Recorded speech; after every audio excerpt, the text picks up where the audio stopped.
Hi, everyone. I'm back with Colin, and he took a recent trip to Pittsburgh that he wanted to share with me and with you. And so he took a bicycle tour through the city and shot video along the way. And we have quite a bit of footage to cover. And before I start showing what that is there anything you would like to say before we get started? I think the footage will kind of speak for itself. It was a pretty amazing trip and beautiful everything from architecture, nature, everything. So I think a lot of the things we touch on will speak for themselves and we'll get to it in the videos. And Pittsburgh is actually fairly close to where you live in Northeast Ohio, correct? Yes, only a 2 hour drive. I mean, there's a lot of action right there in that little part of the country because you've got Northeast Ohio, West Virginia, the panhandle of West Virginia, you've got Pennsylvania right next to that, and then you have Western Maryland tucked up there in the corner. So there's historically that was a very busy place as they were opening the West up to industrialization and settlement and things like that. And Pittsburgh is significant because it was the headquarters of the Carnegies and the Mellons and a whole lot of other people that were bringing in the new economic system and the financing and everything else. So it is an important location in our history, and it gets really interesting when you start digging down into it. A whole lot of infrastructure to be accounted for, basically, Yeah, repurposed and called colleges or whatever, a lot of government buildings. But absolutely. So you went on your bicycle with a friend of yours, yes. and I've got these slowed way down so you can tell us what you're seeing and where you are and that kind of thing as we go through this. So yeah, this starts at the bottom of his street right before we were getting on the train. So there's masonry right there, big stones, a huge creek that's got perfect walls. And actually, when we were coming back, we were skipping stones in that creek right there, and a man came with his dog, and he was telling us how there used to be a whole neighborhood right there that got flooded out. So just 30 years ago. But then, yeah, this is us on the train.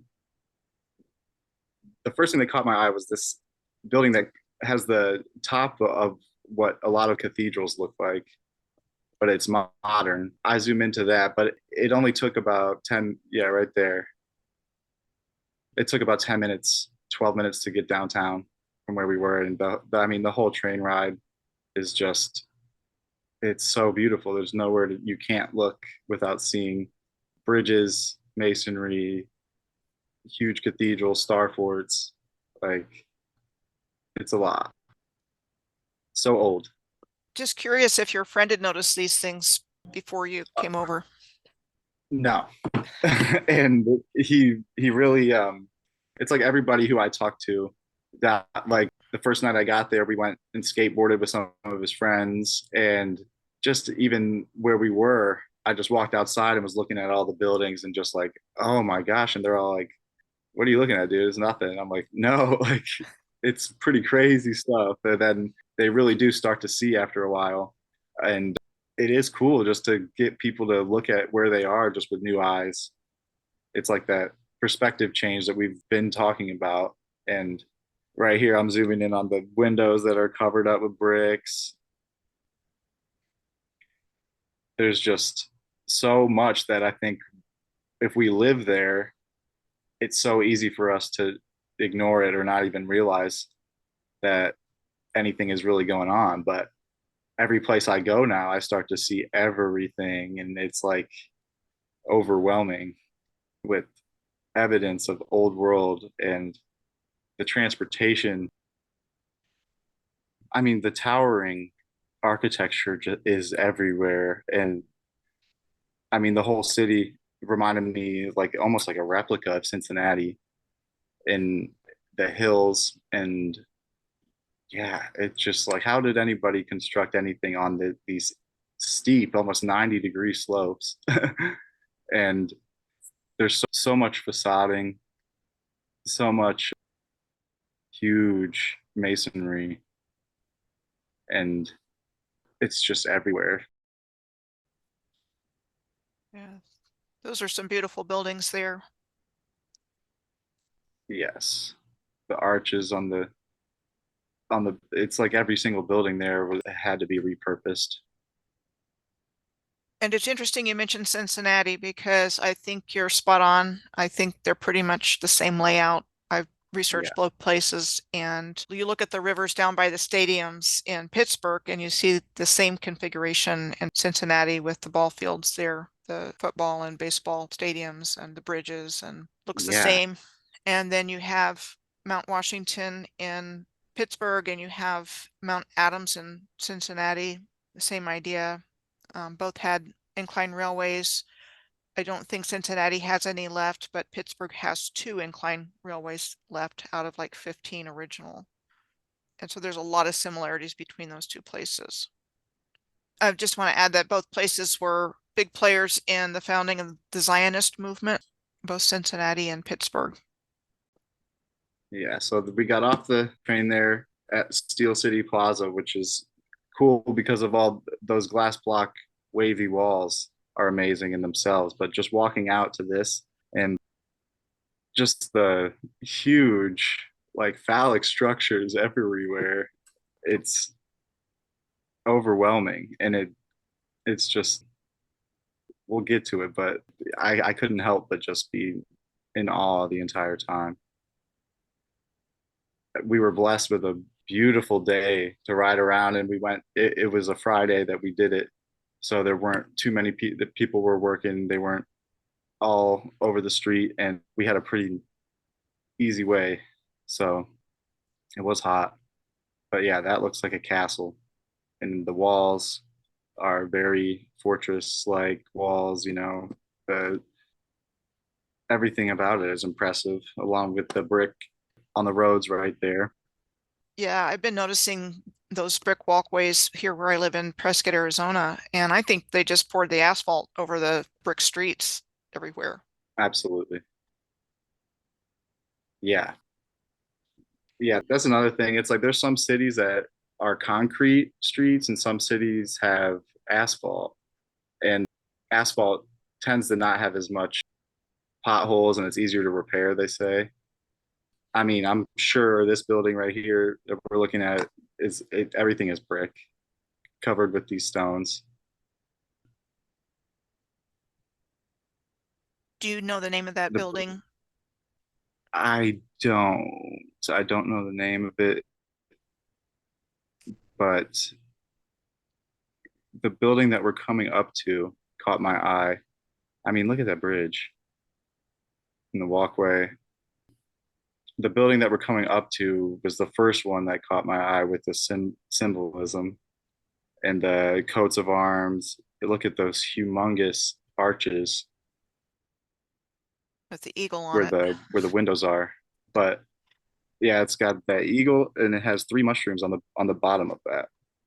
So we kept going from there, and I wound up just riding into this. I mean, it really does seem like Hogwarts or like a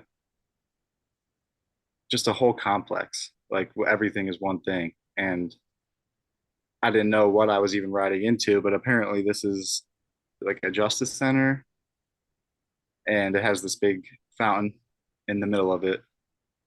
And when I rode up into the fountain area, there's a sign that I stop at that explains how it was once nicknamed the workshop of the world, which makes total sense after what we were just saying about all of the controllers having parts of the city.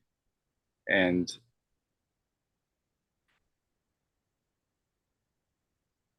yeah, the workshop of the world.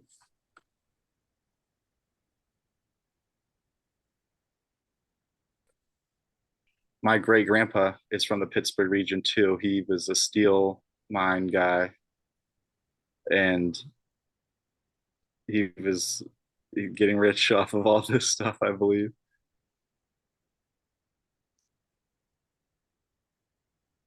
And Yeah, just these graphics are showing the cathedral inside. the Emmanuel Episcopal Church. It's just gorgeous. Yes. It's amazing how they've been able to hide all of this from us. That's what I've been having this conversation with a few people. It's like I do remember being younger and driving through to like Wheeling and stuff like that and just having a feeling like what the heck? Yeah. It seems like a veil in 2020 or a little bit before that was lifted for a lot of people and seeing this stuff and just like not understanding how people built it. That building I stopped at right there was the Henry Clay Frick building, which caught my eye. And look at the ornamentation on the building behind it. It's everywhere. Yeah. I felt like I was in a different country. And the old world architecture is named for the big players of the reset, like Henry Clay Frick. He was Yeah, big in the beginnings of the steel industry and the coke industry, which was used to process steel, big in Carnegie steel, and not a nice guy. I remember watching one thing on History Channel about him and how he was very against the unionizing groups that were in the mines. He just wanted to make as much money off of these people as possible and make sure that the working conditions stayed as they were, the wages stayed as they were. And I believe he was good friends with Andrew Carnegie. And Andrew And Mellon. yeah, And Carnegie Mellon University is right across from Pitt down there. all three of those men were members of the South Fork Fishing and Hunting Club, where the origin of the Johnstown flood occurred with the failure of the South Fork Dam. And it's right there in print that Henry Clay Frick was largely responsible for the alterations to the dam that caused the flood. And just horrible, How many horrible floods stuff. have there been in Pittsburgh? It seems like a reoccurring thing. Yeah, I think so. I mean, I think that the original canal system was easy to manipulate because it was all a hydrological system. And so I Yeah, think they regularly flooded places to destroy that explains infrastructure. the reservoirs and these huge dams everywhere that are masonry, you know?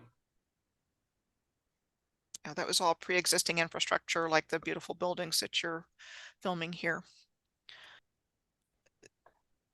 It's harder to say This with is the, like that one there, the with the obelisks and the glass. Oh my goodness, that's an interesting looking building. that's what I'm saying. It's like they're recreating the old world stuff with new material. And I'm not sure for what purpose, but it is very cool looking. The glass is, I know Pittsburgh used to be the center. Look at this brick building too, is so skinny. But Pittsburgh was a huge player in the glass block industry. And a company I used to work for actually, there used to be a company called Pittsburgh Corning that owned all the glass block in the country basically. And Medina Glass Block, where I worked, bought all of their inventory and moved it all to Medina. We would build windows for every one of these big buildings. We had commercial accounts in different countries and Gateway Center. It seems like there's a Gateway Center in most cities. I've seen it. I keep seeing that name. There's one in Cleveland, and it definitely feels like something when you're riding through it. There are things in the environment that you can see, like like just like your perspective will include ovals and different almost like sigils in your view. And everything, this mall is laid out in like a Masonic shape. It has walkways that form different symbols. Everything down here was symbolic. Everything. And right here is where we're riding up to the Star Fort. I think it was called Fort Hunt or Fort Huntington. But I passed through that bridge, which is pretty impressive construction, and there are abandoned construction machines and like different infrastructure parts all over Pittsburgh. It seems like stairs to nowhere, iron stairs, iron walkways. The shape of that with the water underneath it, I'm sure does something. And yeah, this is where we're coming up to Starfort and the pump house. Yeah, just from everything I've seen in my research, the bridges were old world too. Yeah, Yeah, there's no way. they just took credit for everything in existence, the newcomers. Right. And their names are all over it, and it's everything. It's like, yeah, everything had to be accounted for. Everything that we've been talking about, how they use schools, government buildings, power companies, all that. It's like Pittsburgh is the capital for that. And yeah, just the shaped architecture.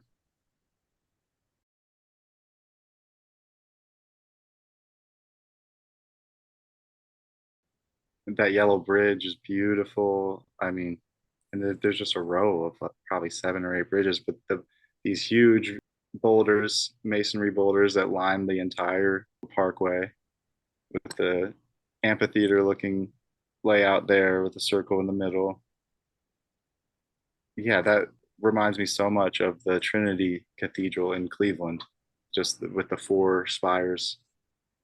So there's some megalithic stone blocks. I've seen that in other places. When I was first waking up to all of this, I saw those at Martin Nature Park in West Oklahoma City.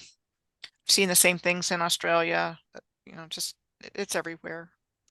Mm. But we don't see it because it's not, we're just kind of like desensitized to all of it, and they didn't tell us about it, so we just walk on by. But once you see it, I mean, I'm a testament to that, that you cannot, you kind of can't ignore it or unsee it. And it's just overwhelming, I would say. I mean,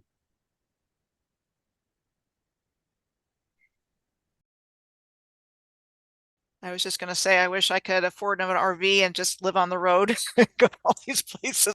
I just want to go that and sounds see. like right. I mean, that's not there's the incline rail, Yeah, that's Mount Washington. but yeah, that sounds like more and more exactly what I want to do. I mean, just get a camper and just go to these places because why not?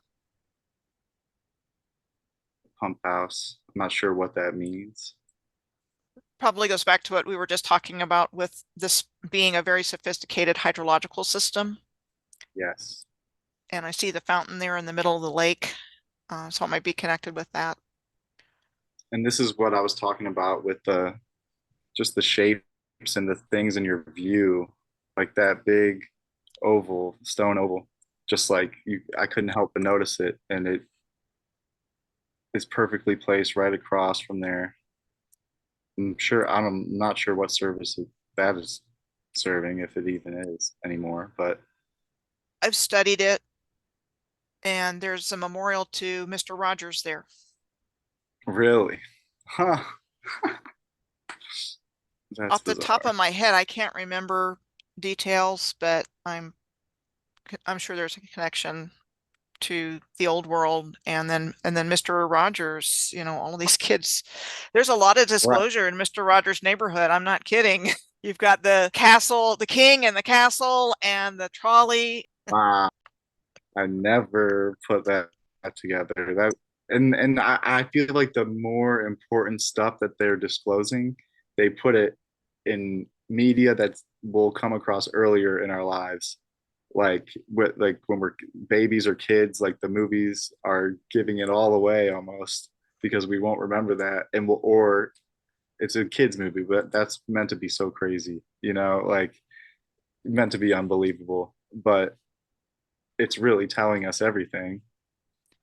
Video games, Minecraft, Mm, probably. yes. They do have to Fallout tell us, and they just delight in doing it like this. in the presentation, right? That's their thing. They're quite And good it at give it. yeah, unfortunately. Right. I never really thought about how they had to tell us until I started watching your stuff. And right there, I believe, is where we started talking on the phone when I was like, it literally says Archon or Archon, Archonic on this huge sign that's right on this stadium. I'm like, it's right there. There are these huge block. It's like the whole city was once just one huge masonry structure of some sort. That's what it really felt like underneath all the facading, the stone. I would love to be able to get an x-ray view of cities. It's very hard to study lidar and even get the data, like to get access to lidar data is very hard, and you have to really know how to read it. Just the sides of all of these waterways having just walls, just very obvious that everything was man-made. Doesn't fit the narrative. And then having to tell us the biggest giveaway for that is why didn't they just come in and take over everything without going through all this trouble? They had to go through the trouble of creating the whole new narrative so they could teach us in it so that we wouldn't know any different, so that we would be giving our consent because we didn't know any better. Mm. That's why, why create a whole fake legal system and turn us into straw men and start trading our birth certificates and all this other stuff. They've just been stealing from us every which way. And then now we're waking up, miracle of miracles, but we are. And so Right. they tried to prevent that because they knew it was going to happen, but it couldn't be prevented. So that's why they had to tell us. So they created all of this. Made sure they would get paid in every single stop along the way with the vertical and horizontal integration, and just the schools, the corporations in general. But yeah, the same people who wrote the narrative are the ones who wrote the curriculum and are enforcing the curriculum and keeping people where they are. So like a couple And examples of vertical integration would be like Ford Motor Company, where the company owned every aspect of production for the car, everything. So not only did they sell the final product, they owned the tire companies and all of the accessory companies, and Anheuser-Busch was the same way. The bottling companies and the rail companies and everything. I mean, they just completely rigged it.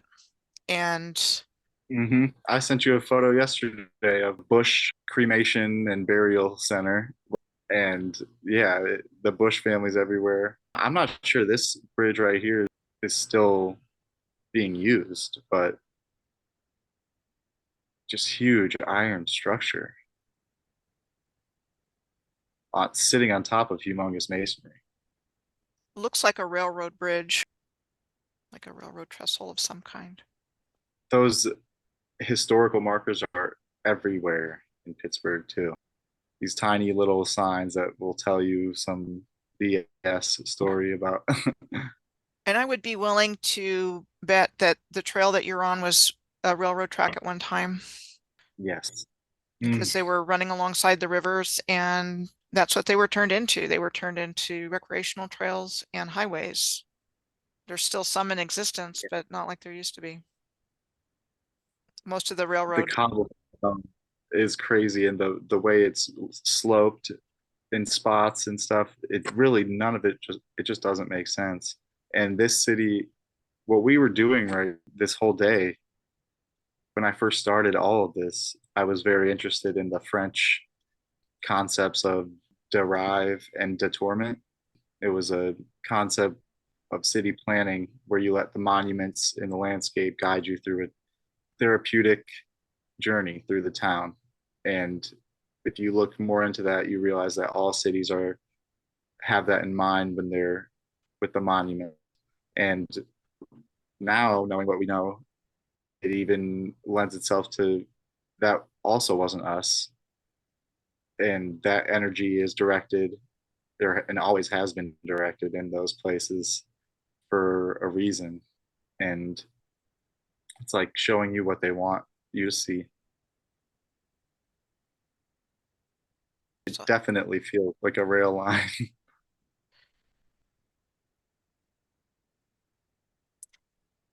and that actually kind of leads to what I was finding when I first started doing field research in Oklahoma City.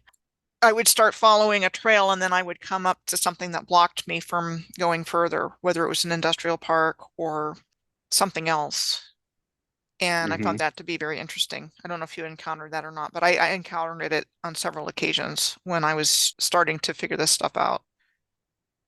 Yeah, that's what I'm running into a lot in Avon out here in Ohio is just so many big power plants with so much Moorish like brick structures. Literally on the corner of Electric Boulevard and Moore Road will be a huge unexplainable power center. I mean, to me at least, Yeah. unexplainable. Yeah, that is something to think about how they could be blocking the energy or harvesting it with all of these stops.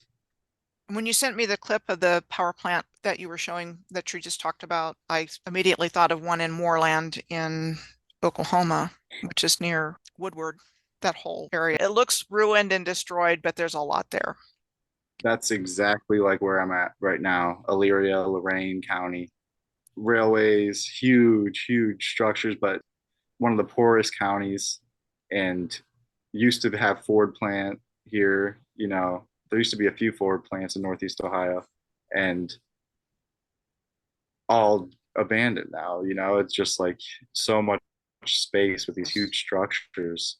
Talk about an old world And this bridge was, there. I mean, look at that. Look at that pillar.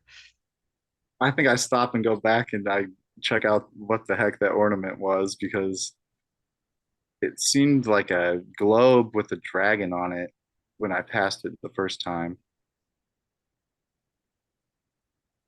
I may have zoomed into it at some point, but yeah, it's like the bridges just never stop. Like for as long as I could see.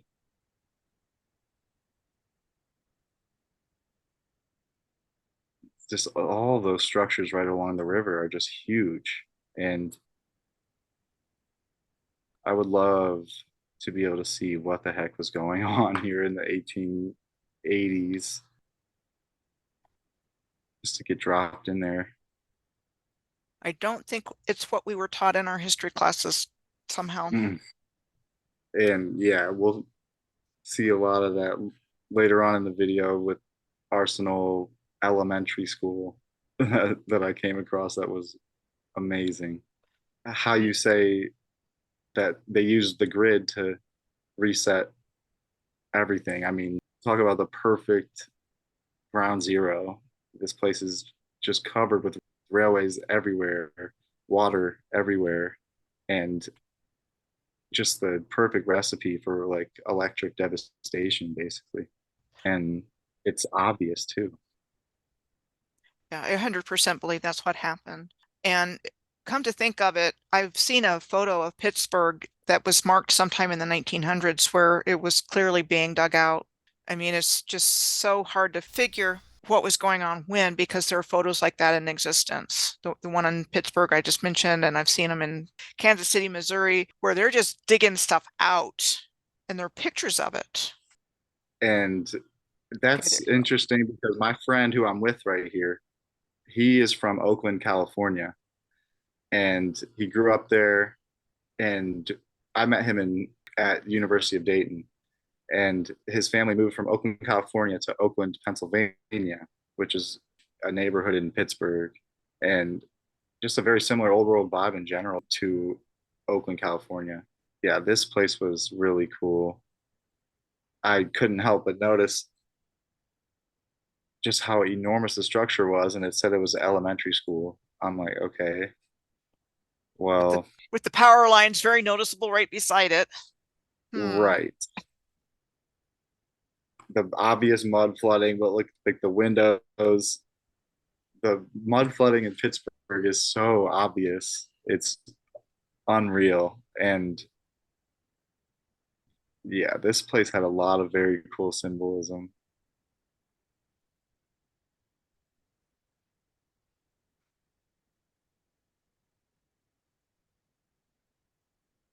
it was kind of funny when I was filming all of this. Everyone who would see me just kind of looked at me crazy, like, "What the heck is he even filming?" And like I was just engulfed in everything. And there's these cannons everywhere.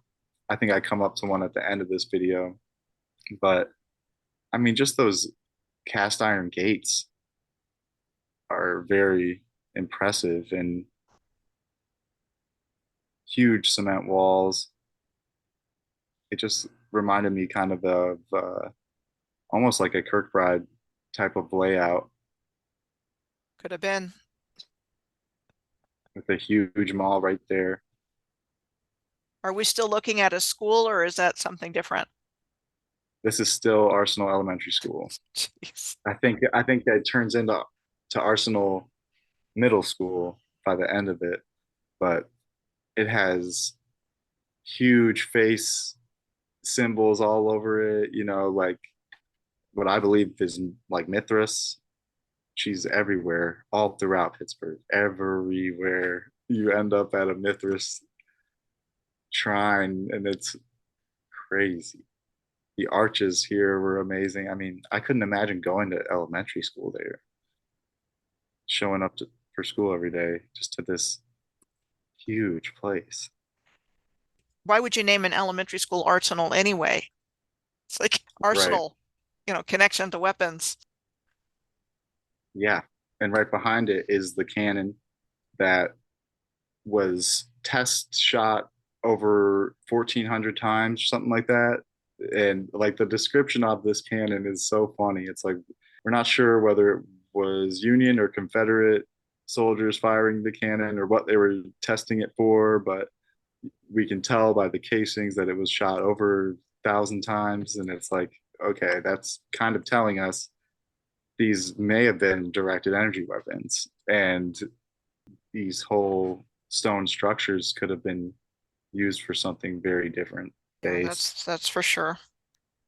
And there is something with the cannon, some other use other than what we've been told. Probably a benevolent use of some kind originally. Don't ask me what, I don't know, but Yeah, there's something with the cannon. yeah, they're everywhere. Most historical districts will have them pointed in very odd directions, and those and bells. That is a massive building. I wonder how far down it goes. That's all I kept thinking. It just looks so buried that there must be levels underneath. I think I'm going to have to look up the history of that place. That's crazy.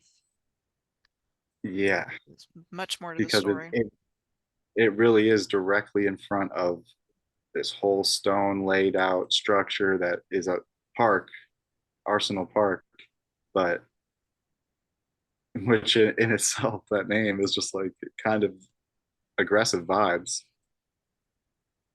It really made me think of the soccer team, Arsenal.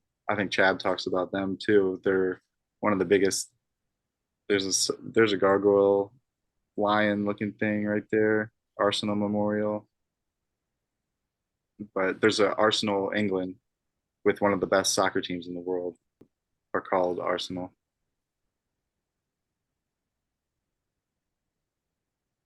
You could probably speed it up a little bit if you can. 5 point, yeah, try that one.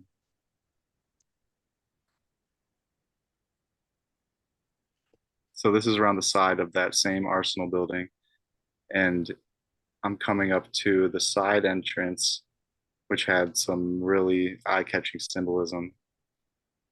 Above it, I think it was a pine cone, maybe a huge pine cone in the coat of arms, or those bundles are all over Pittsburgh too, on the coats of arms, like bundles of wheat. And Yeah, yeah, this is the there's some elementary school. wow. Oh my goodness. The layering on the arches had to have been something too. And there she is again. Yeah. Arsenal Middle School. These stone walls are everywhere in Pittsburgh. Yeah, the symbols that you're talking about, the pine cones, which probably represents the pineal gland, and the Wow. wheat sheaf grape clusters, they're found all over the place. And that's the stuff that I've only been noticing since I started really looking into coats of arms, really, is when I started like noticing the language on these buildings and how it's really telling you stuff through the symbols and through the shapes and through the function of the building. And wish I knew more about what they really meant. I mean, everyone says that only the initiated can read the language, but I feel like we can piece it together. Do you know what that building is And in the background there? The one with the towers? I don't, the churches were everywhere, just huge, amazing churches with steeples, with bells still in them. That's the back of the middle school right there, and it's so buried, so buried. And it right behind it, like we've been talking about, is a park with play place on it. I mean, I see those everywhere now. Jungle gym and metal things pointing towards the sky, basically. And whether it's a sculpture or a playpen or whatever, or a skate park even will have it. But you start seeing these random structures that are most likely taking the place of something that used to be there. Like, what the heck? Or That looks more like a factory or something. right. This is Arsenal Park. And I just could not help. I'm just like, couldn't get the thought of directed energy weapons out of my head here. I mean, the layout of it, and it's what you would typically really like associate with an armory or stuff like Civil War fort, stuff like that.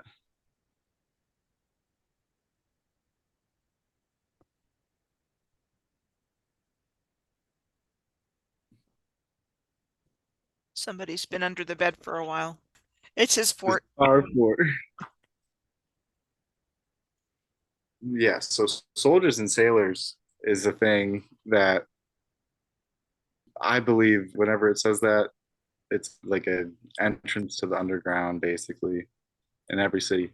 In Cleveland, they open the tunnels underneath the Soldiers and Sailors Monument one day a year.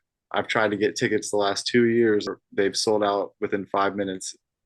I don't know who's buying them or who's going on the tour, but they really don't want people down there. Compare the structure to the infrastructure in the roads. It's like everything is so cracked and broken except the buildings that have been there for the longest time.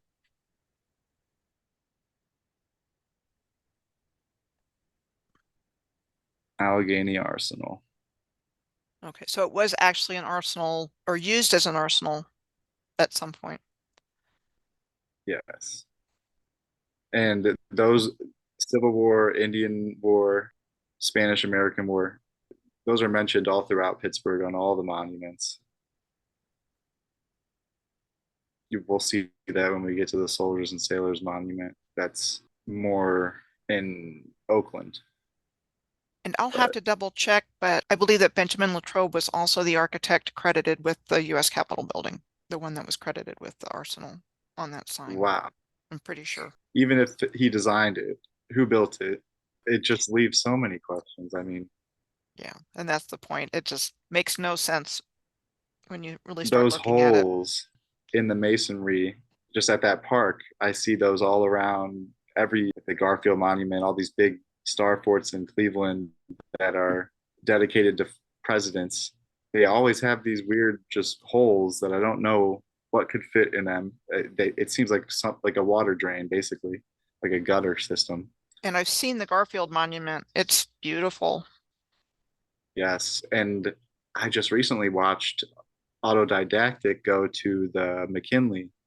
That one, I used to work right next to that building. And I really believe that those things are underneath a lot of these huge mounds. And they just dug those up and dedicated them to random controllers. And Yeah, those two presidents were both assassinated, right. Garfield and McKinley. Both from Ohio. So many presidents are from Ohio.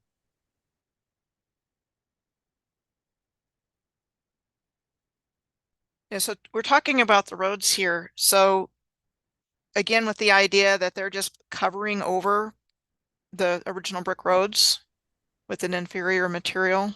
And then the result is you've got that. And this video is just showing how the entire trip, when we're on our bikes, the whole city is covered with these huge stone masonry walls. Even houses are built on top of them. And it's something that I see a lot in Shaker Heights and Cleveland Heights, really rich areas now. But this structure, I believe, is a hotel. It just is so huge. Yeah, Repurposed that into a makes total. hotel. And the crazy thing about buildings just like that one is that more are abandoned than torn down, it seems. They leave those abandoned, decaying, rotting hotel buildings everywhere. West 7th projects in Cleveland, I think, was one of the first, or Lakeview projects, one of the first project buildings in America when in 1932 or something, when they first were doing Section 8 housing, and they would build those at the bottoms of mounds. Yeah, they're just enormous, enormous structures.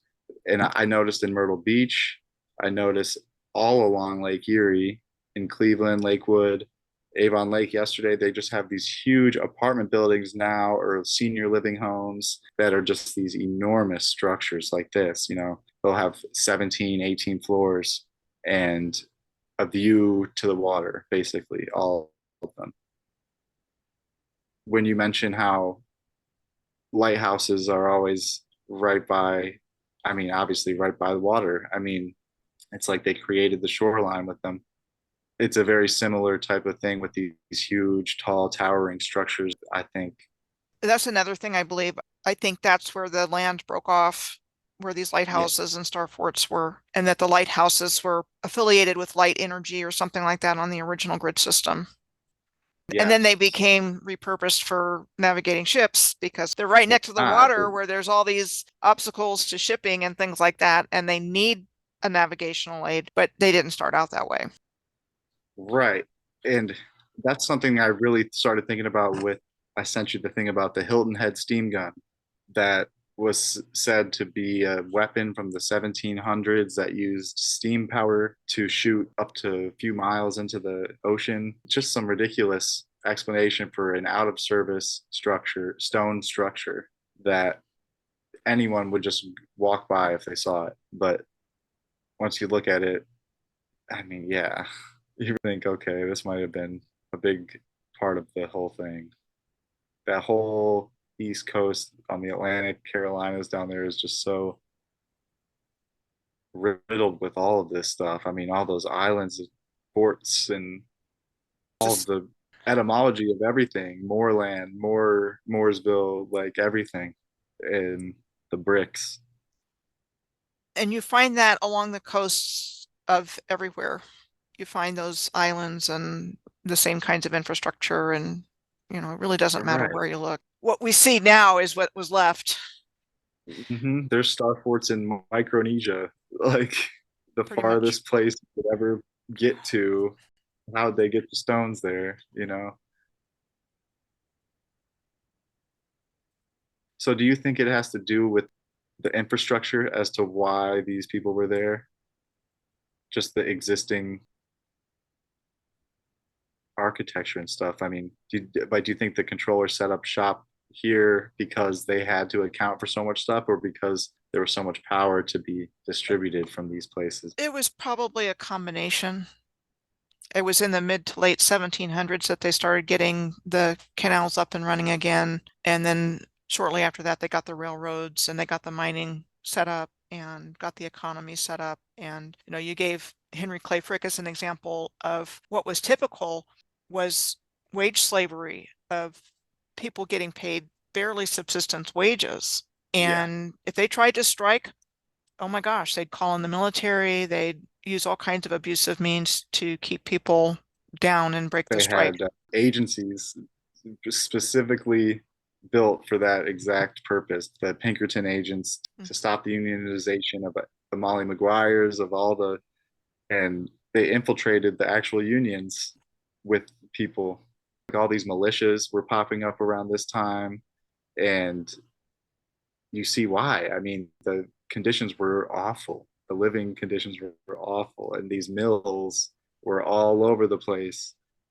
Yeah, I mean, it was pretty hard times. And Pittsburgh was like a strategic location. So they were opening up the canals in Pennsylvania. It was like the first state. I think that's why Pennsylvania was called the Keystone State. It was like the glue that tied everything together that they were trying to do in Appalachia with the coal mining in West Virginia and Virginia. So there was the anthracite region in Pennsylvania, which was their first goal. They got that serviceable, mined that, and they were working on getting the rail infrastructure and the mines set up for coal mining in other places and iron ore and all that kind of stuff. And then when they didn't need the rail anymore, they took it out.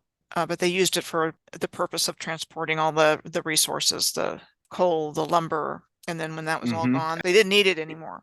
If you look at the mines too, I mean, they find structures underneath. There's bricks, there's stone walls and stuff in deep in these mines, and it's almost like these people who were claiming the mine, like they were making all of the money off of something that wasn't theirs. They didn't build, they didn't have anything to do with it.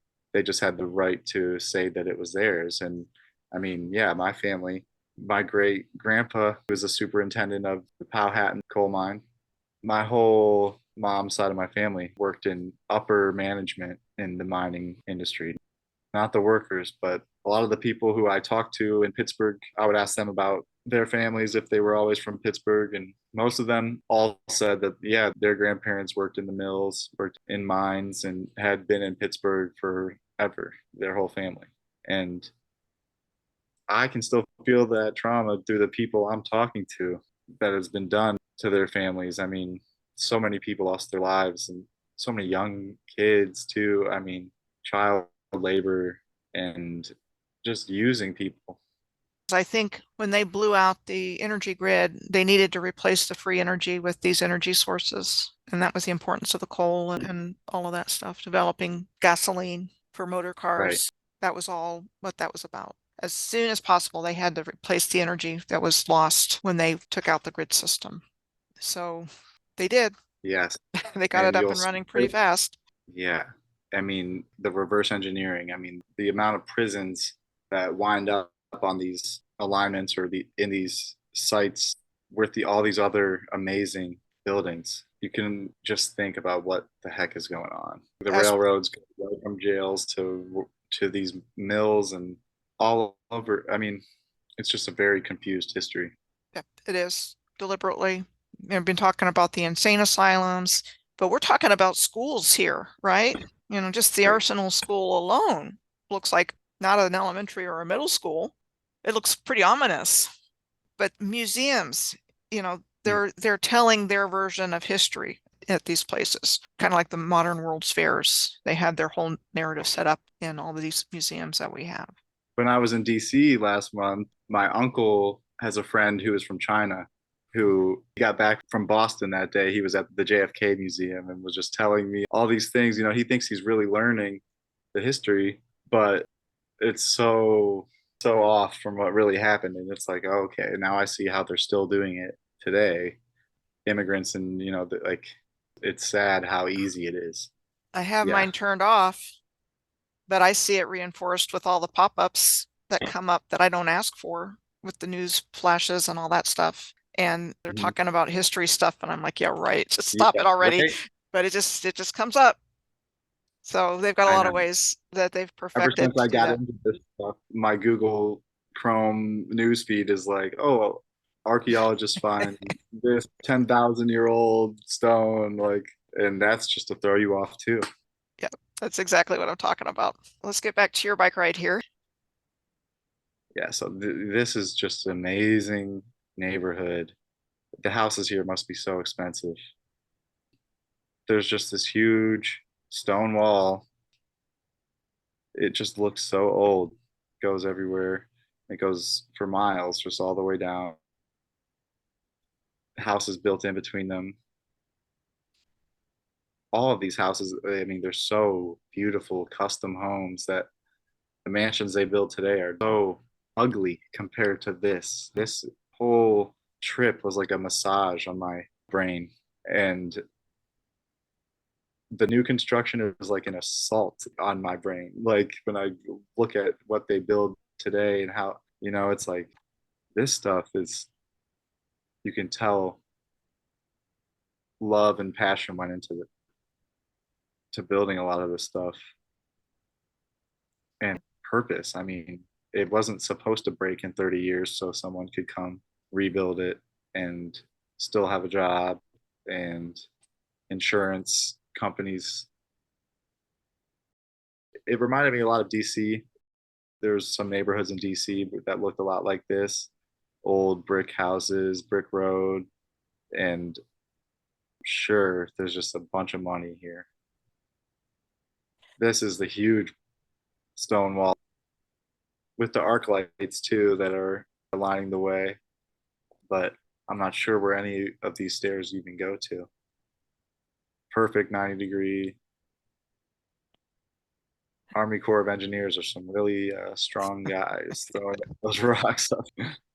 And there's that hill, the Mm, ubiquitous hills that we don't yes. even question. But that's part of the story too. Yeah. Megalithic stone That, walls. and that's what I'm saying. It just made me think the whole city is one structure. I'm just like, what the heck? You're allowed to have them in Peru and Turkey, and you can have them in Britain. You can't have them here. Right. Right. They're all accounted for. It's like we don't need the money to make off of tourism like Ireland or these other places. We need to build other buildings on top of these sites. Instead, it's like the reverse of tourism. We don't need people coming and looking at our old things. We're going to knock it down, build a new thing to make money and harvest energy on top of. And anything that's left of it, they won't admit to it. Tony? Come in to say hi. Hi, Tony. Tony? Ah, he's beautiful. Hi, Bubba. Tony loves my computer. Hey, man, you just wake up? When he gets up on my desk, mine loves to stand in front of where I have all my papers and knock them down. Mm-hmm.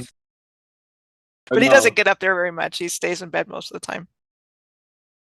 But that's what he does when he's up there. Yeah. Tony likes to step on my computer, just X out of everything.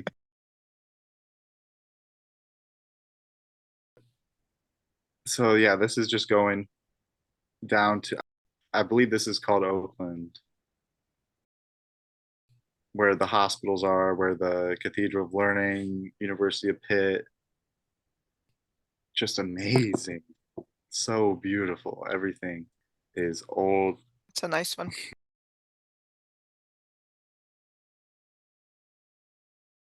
That building, I believe, is the Soldiers and Sailors Monument, to where I will be driving down and checking it out. But it's just overwhelming. The symbolism and the eagles, the sculptures of, I mean, just, yeah, look at that diagonally built.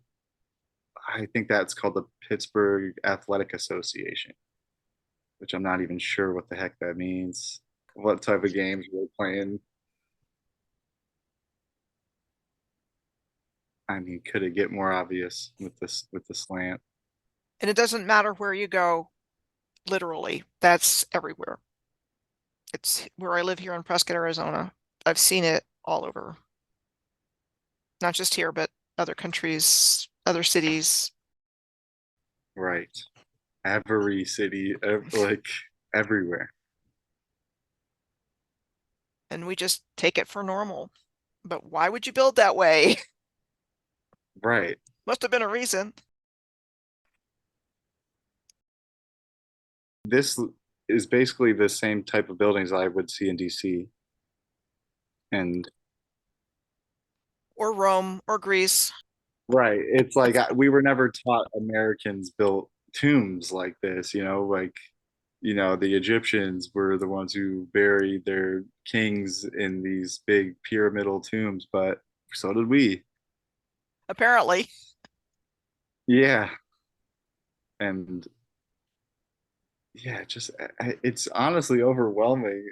It's hard to even speak about because of there's so much to say and so much just to take in. I mean, the mounds are everywhere, and that's what I originally would be in awe about. Just those steps, basically, but there's so much more. Mhm. There are even like quotes that are etched into these walls. The Cathedral of Learning. Wow, what So, a towering structure. so that Cathedral of Learning looks like the George Washington National Masonic Monument in Virginia.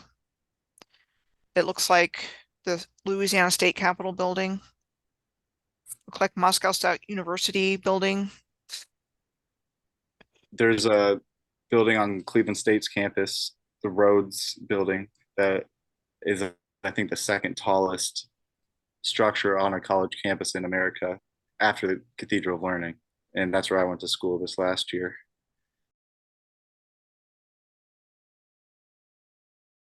Breathtaking. Every which way your eyes could go, there's beauty. And amazingly, we still feel that beauty, don't we? It's very peaceful and calm in places like that.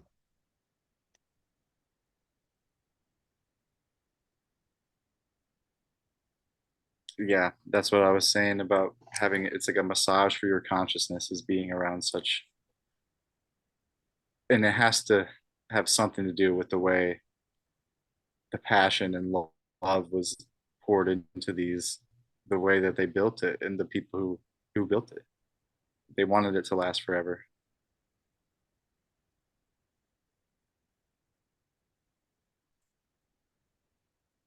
Yeah, that says the Mexican War, Indian War, and those doors are just enormous. There's no reason to have such humongous doorways. I mean,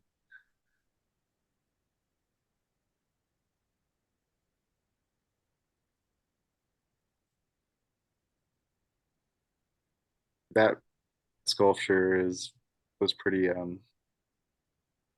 jarring. I mean, a lot of the stuff is so intense.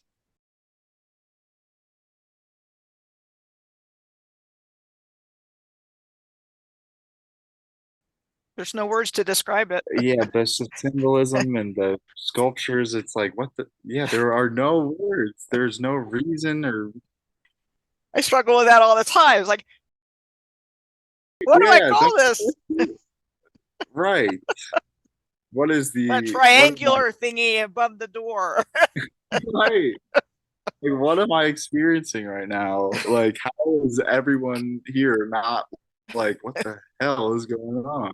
And oh my gosh, I mean, yeah, like my friend enjoyed it and had a good time when we were riding our bikes and everything, but I could tell he was kind of bored with all my filming. And but there's right there that there's the tunnel that goes underneath the Soldiers and Sailors Monument that cars drive in and out of. I came across the same thing at the National Cathedral in DC.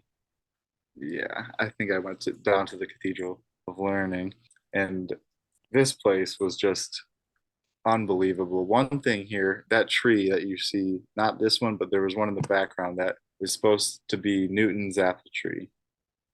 The supposedly the tree that he came up with, whatever concept that was, gravity, maybe.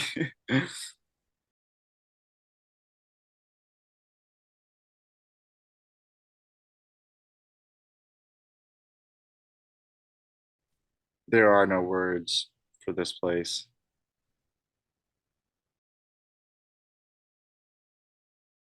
Can't help but just think these old cathedrals, like the National Cathedral in DC and this place, are just huge space stations. That's really what they felt like. And like the layering of the stone, there's that red door. There are very odd stone and brick layerings that make me think that it had something to do with sound or water or vibration of some sort, basically. I think your instincts are right about that, Colin. That seems to be what these buildings were functioning with. Right. You know, some kind of component like what you just said. Right. I mean, I didn't see an organ in this place. It may have been removed, or you might know. But here's, yeah, there's a log cabin that they kept there from, which is newer than this whole thing. So that kind of makes you think. I mean, look how massive and how in unison everything is. And it's just incredible that that structure has a room for every single country in the world. When I was visiting colleges, I visited Pittsburgh. That was like the only other college besides Dayton that I went to. And I wanted to go here so bad, I didn't get in. Along the walls inside and in these doorways, it feels like piping almost, like something to amplify sound or something that could be coming from an organ. And I wanted to ask you if you knew if there was still an organ in here. I'll do a little bit of research and see if I can find maybe a history of it if it's not one there. A lot of them have been removed. Yeah. Going back to that video that's on your channel, A Tall Tale or Mundi Athenica, I something think. Moon, and that is so, so amazing. I mean, that's a great video to send to people who aren't yet completely aware of these things. But it talks about how the organs in these places, along with all the other factors of vibration manipulation, and the organs could reach 25 miles and heal anybody who came anywhere near it, and how they just reversed it.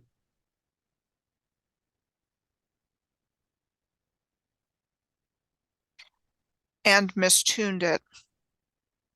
So a lot Yes. of their control has been achieved through frequency. Hence the bells. And the 432 versus 440 and all of that. I mean, it really does affect our emotional and psychological states. Right, which is hard to wrap my head around how you can change, like, how do you change the official vibration so it's so one thing is right and one thing's wrong, how, like, did they have a meeting and be like, all right, we're going to F sharp now? Like, Probably, I mean, yeah, I definitely think this was planned. So unfortunately, very well planned and organized. yeah. They made it so people will defend their narrative to the death. They did. Amazing how they got into our heads. And Yeah. there's a lot of reasons I don't see this as the result of a natural event, and the planning is one of them. I mean, these guys were ready to go after what happened. They were ready to go and started digging things out, knew where to go, followed the ley lines, knew where to go for what, and Took construction photos and it, along the way. you know, so I just see this as totally deliberate.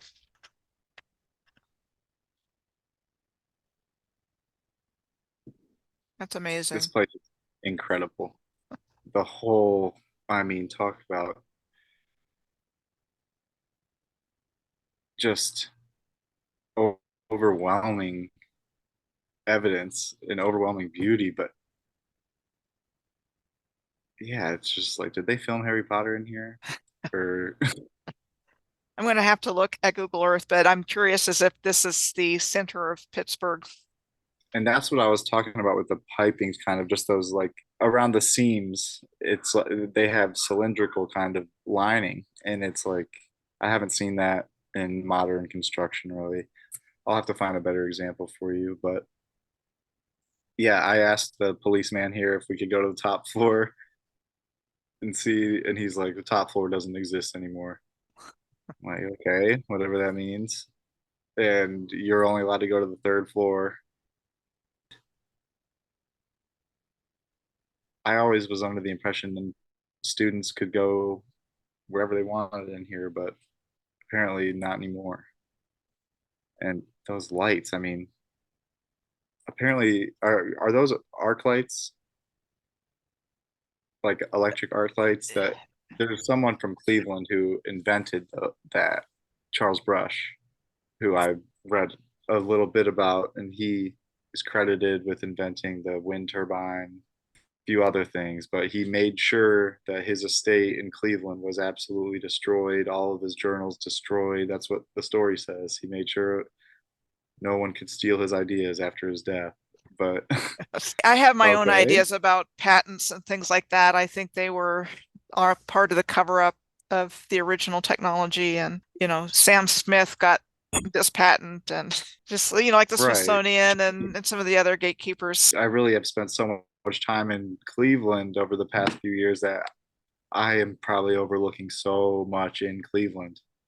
After I left Pittsburgh, that's what I was thinking, because if all of the controllers were in Pittsburgh, I mean, there was a whole millionaires row in Cleveland that John Rockefeller lived on, Charles Brush, Ogleby, a bunch of just huge names. There's those fireplaces that are surely not for house fires. But yeah, I think Cleveland was another nerve center that the controllers needed to have parts in. Cincinnati, Dayton, all through there. Yeah, Toledo. Youngstown, Youngstown, Pittsburgh gave me a very similar vibe in the not this part, Oakland, which is very rich, but the other parts, Dayton, when I went to school there, it's like these are places that no one would tell you are beautiful places to go, but they really just don't have the money to even get rid of the old infrastructure in the first place, like a lot of these newer cities do. So there's so much evidence in places like Youngstown, Akron, Dayton, like Elyria, just random places that used to either have a Ford plant there or something to give a bunch of people jobs, that once the jobs left, the money left, and they haven't yet covered up their tracks basically.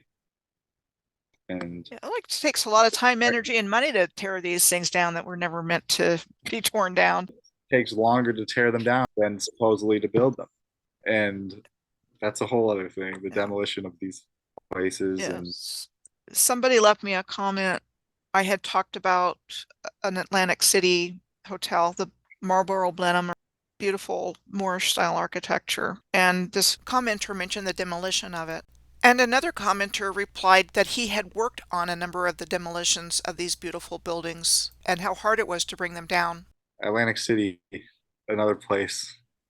My great grandpa had speakeasies in Atlantic City and Philadelphia, and I'm sure had a hand in rolling out the booze and distraction game.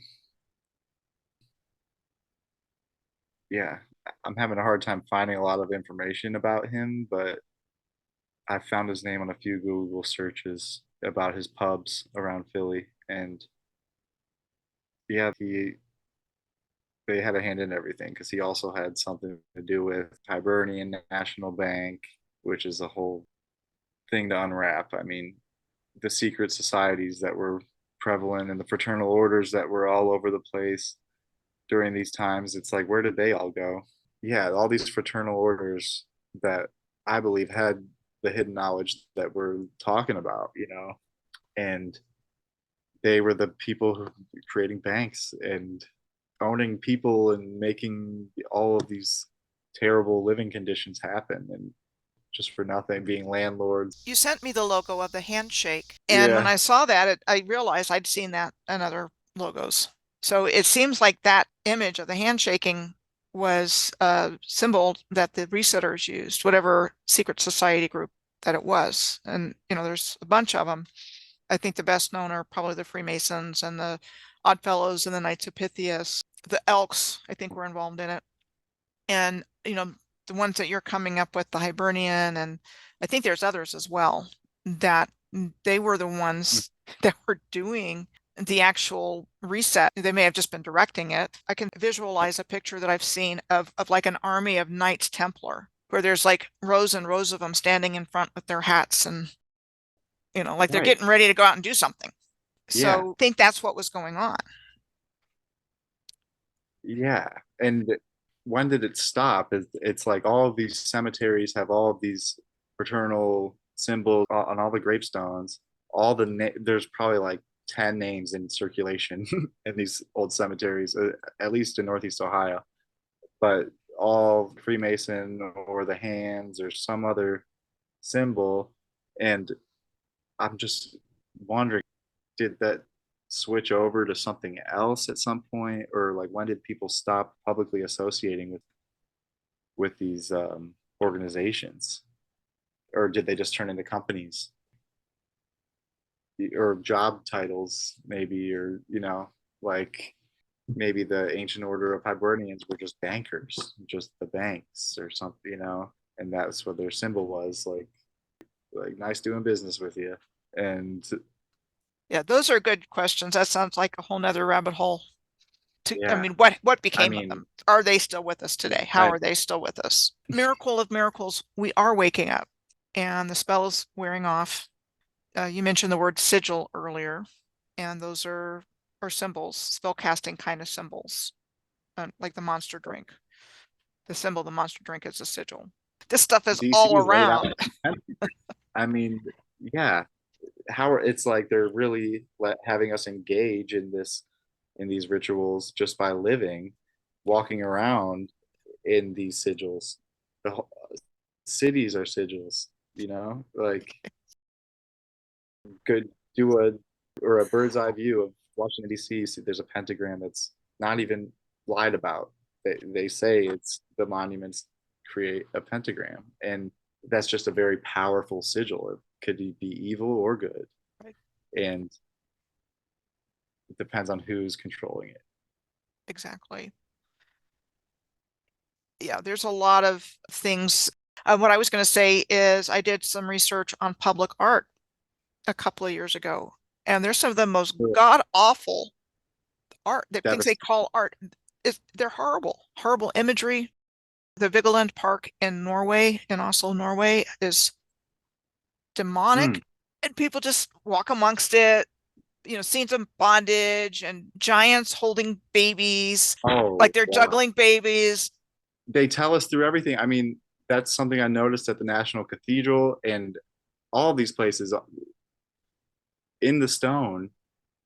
They tell us what happened. It's like they had the pillars of the National Cathedral in one part. It's like each pillar had a different epoch, like a different story of a different reset. One had pilgrim-looking people. These are carved out of stone too, around not that big, but holding down a giant, cutting off his head. Then you go to the next one.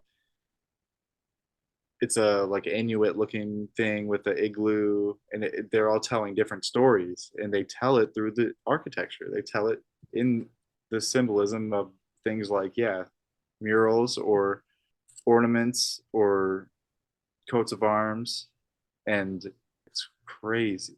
That has been coming up a lot. Just the giants getting killed. Like there's old art from however long, 14 1500s, what they say, Christian art, depicting in the finest part of the painting, like, or whatever, like literally smallest details of the whole thing, depicting the most grotesque scenes in history. And it's like, is that how they've been telling us this whole time? Yeah, Is through art? that's one of the ways. And again, I think this has all been part of this reset we're in, or we've been living in, because I see the original civilization that built everything as being positive and in balance and harmony, and the organs and the buildings and the bells and the trains and the lighthouses, all of that was like a finely tuned instrument, a scientific and musical instrument. And so these are the ways that we've been kept in the dark about our true origins. And again, they kept it from us by not telling us anything about it. And they directed our perception by not telling us that. Don't pay any attention to Yeah. that megalithic stone wall over there. That's recent. But then they also Yeah. removed critical thinking from the curriculum around the same time as the Right. American Board of Education was formed by the Rockefeller. So they removed critical thinking and they just wanted obedient workers that could read, write, and do arithmetic and not necessarily think Not succeed. creatively or independently. Yeah. And so that's how our educational system was modeled. And not only that, the prime center for indoctrination of this agenda that they're rolling out with flying That's colors. so hard to rewrite people's perspectives. All of school is just to reinforce. It's like you get a good grade and do well in school if you can recite the lies back. And it's like you really have to pound into your head the lie so you can write it out again on a test and someone approve it. And they don't care whether it's just about what's in your book and who wrote the book. Most of the time, it comes from who's responsible for the education system, Jesuits and the resetters, and all these people who don't want you to know anything. And if you have anything of value that isn't a capitalistic thing, then they try to kick you out. They try to make it as hard as possible for you to exist in this world. It's like there are people. I feel like I am more valuable. I would be more valuable in an old world situation than this right now, just because it has to do with energy and creativity and love, and that's not what they want. They want literally the opposite, and you can see it in every. I see it everywhere now, from even interpersonal relationships, and the matrix is so real. The traps, the different institutions and systems in place. And I do believe with all my heart that that time is coming to an end because of that awakening and because people are seeing and because of our connectedness. I do feel like that's their time is coming Yeah, to an end. And we're just seeing more and more of it because it's more exposed. They can't hide it anymore. And right. they want what they want. So we've got it on full display right now, but that's going to backfire. And, at some point, the tipping point is going to fall in our direction, whatever that looks like. And so, in many ways, we're blessed to be here right now because we can be a part of making a positive change. And I know that's why I'm doing what I do. I know that's why you want to do what you do, wherever your path leads you. Yeah, that's all that It's matters. it's like once your eyes are open to this, you can't go back to sleep. I mean, you You can, can't go but back to sleep, but it's a different type of sleep. It's like a deliberate act of evil it, if you do. it's like It's you wake up from a trance, and if you try to go back to sleep, it's like sleeping in late because you don't want to interact with anybody. I'm just going to stay in bed yes, forever because I don't want to because deal I'm with lazy. this. I'd like to think that I'm doing my best in moving this needle forward. It takes showing up, Colin, and you're doing that. All you have to do Yeah. is show up. That in itself is important. Thanks again, and we'll talk again soon. Okay. I'll see you, Michelle. All right. Bye-bye.